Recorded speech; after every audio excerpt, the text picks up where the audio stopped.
All right, this is going to be the notes, the video for notes 108. In notes 106, I went over generating like where all the bits, parts, and pieces of the unit circle came from. And basically, this is one completed unit circle. All right.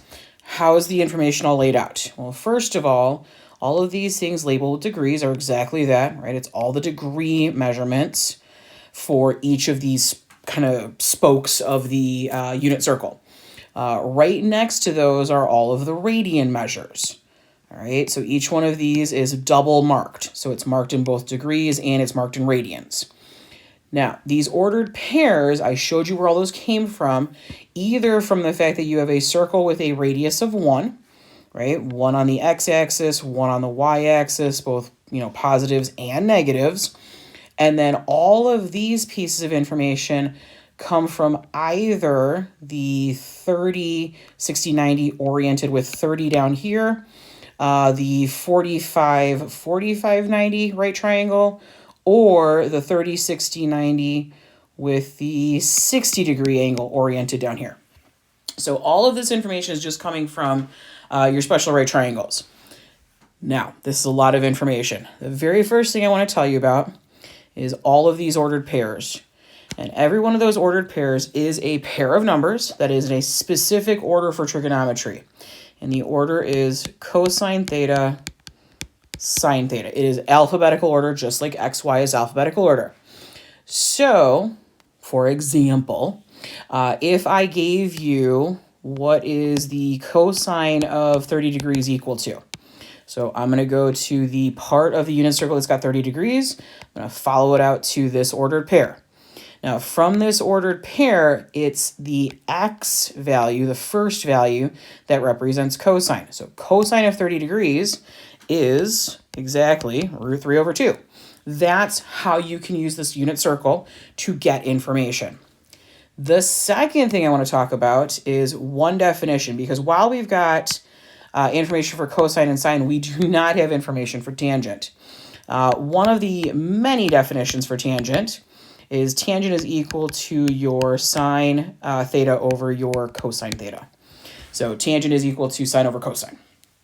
So using this information and our unit circle, we are going to do some simplification, okay?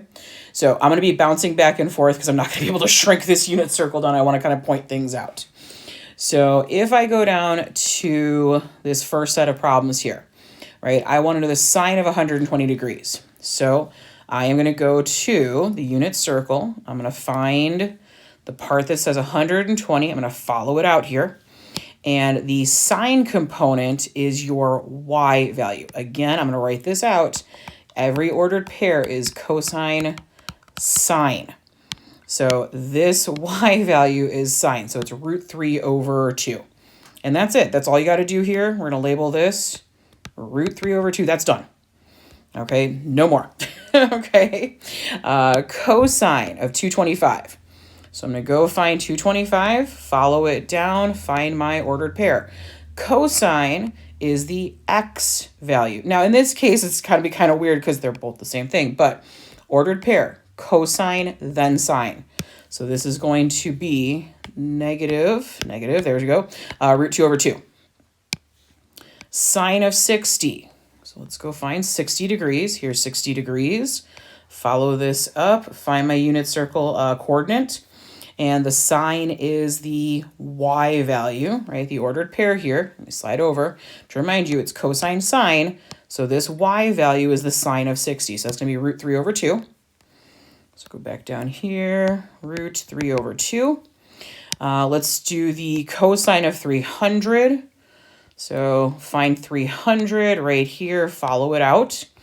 And every ordered pair, always, I'm going to write this out again, just as a reminder. Maybe if you hear it enough times, right? Cosine theta, sine theta. So if I want the cosine of 300 degrees, I'm looking at the first part, the x coordinate. So 300 degrees, cosine is going to be 1/2. So cosine is 1/2 there. Now, tangent and tangent, this is where we got to pay attention to. The definition for tangent is sine divided by cosine. So let's find the 150 angle. So 150 degrees is right here. And what I want to set up is a fraction with, I'm going to write this out again, just to remind you.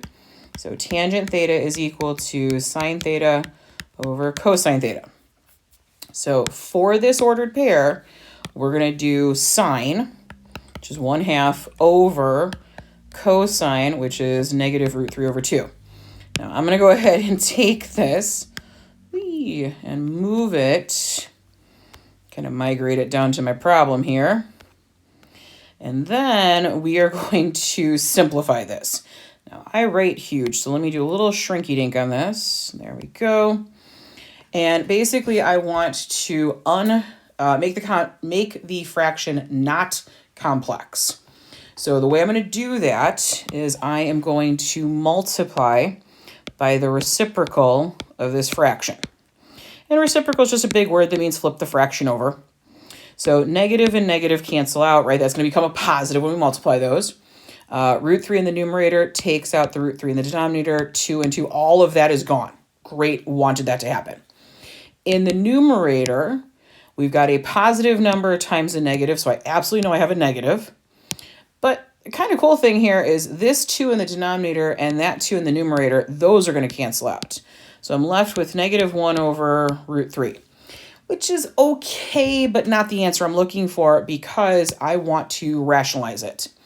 So the rationalization happens when you have a radical in the denominator. So we're going to multiply it times itself. This is going to become negative root 3 over, now negative root 3 times root 3. So this denominator get multiplied together. That's root 9, and the square root of 9 is just 3. All right, so there we go. Part F here, tangent of 315. Again, I'm going to go to my unit circle. Let's go find 315. All right, follow this down. And we've got root 2 over 2 and negative root 2 over 2. So the fraction here would be the sine value, so negative root 2 over 2, whoops, over the cosine value, root 2 over 2. Okay, so negative root 2 over 2 over positive root 2 over 2. Now, I could go through all the same steps that I just did in part E, or I can recognize that root 2 over 2 and root 2 over 2 are the same number. I just have a positive version and a negative version. So if I take a negative number divided by the exact same value that's positive, this just turns into negative 1. All right. If, again, you did all the work like we did in question E, you would still end up with the exact same thing. Okay. So that's one way that we can use the unit circle to find these exact values and simplify expressions. The other thing that we're going to do, and this is questions 2 here, is we are going to solve trig equations, very specifically using this interval, so 0 to 2 pi, meaning your answers are going to be in radians, okay? And what I'm going to be looking for is, for question part A here, is anywhere on that unit circle that I have a sine value of 1/2, okay? Now, cosine sine means I'm going to be looking for the y values to be positive 1/2. All right, here's a y value that is positive 1/2. That's my sine value. So this is going to be pi over 6. All right, that's one of my answers. And then if I rotate around here, nope, nope, nope, nope, yes. So right here is another time where sine has a positive 1/2 value. So we've got pi over 6 and 5 pi over 6. Now, if I look in the bottom half of the unit circle, right, all of these y values are negative, all of these y values are negative. So my two answers are going to be, what did I just say, pi over 6 and 5 pi over 6.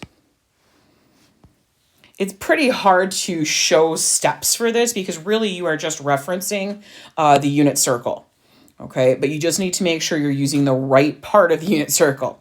So let's do cosine is equal to negative root 2 over 2. So cosine is the x value of these coordinates, and I want it to be negative root 2 over 2. All right, all of these x values are positive. I found one right here. Right here, that's going to be 3 pi over 4.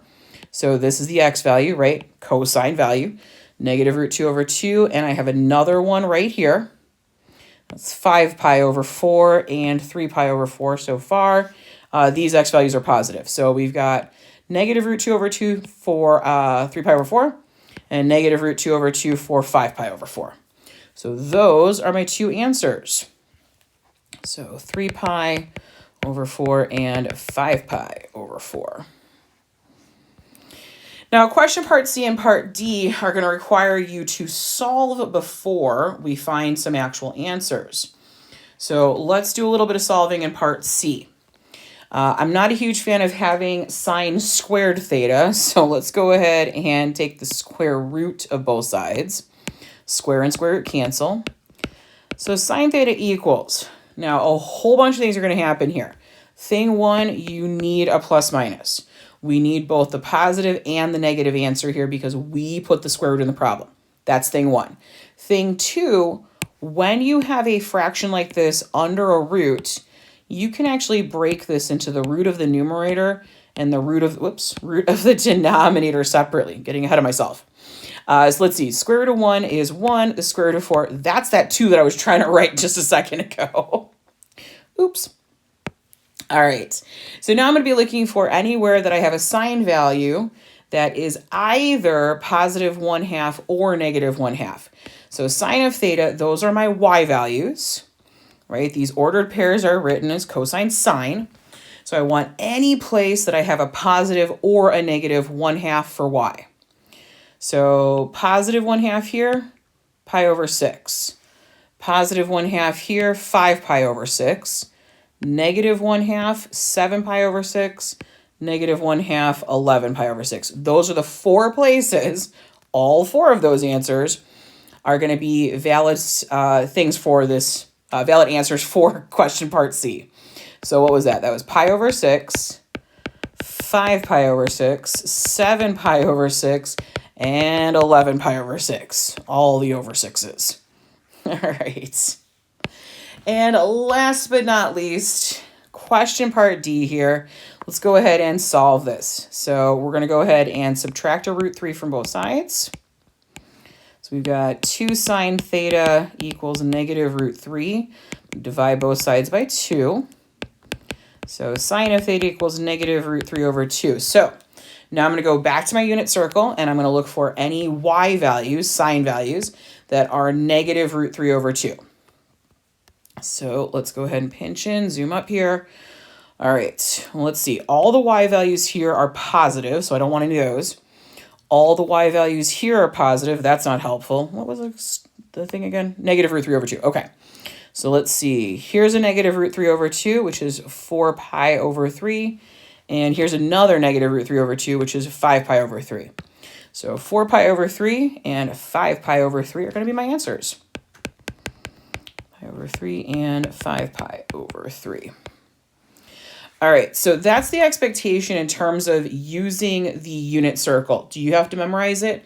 Absolutely not. Do you have to be able to use it? Absolutely yes. As always, please let me know if you have any questions or concerns, and I'll see you in the next one.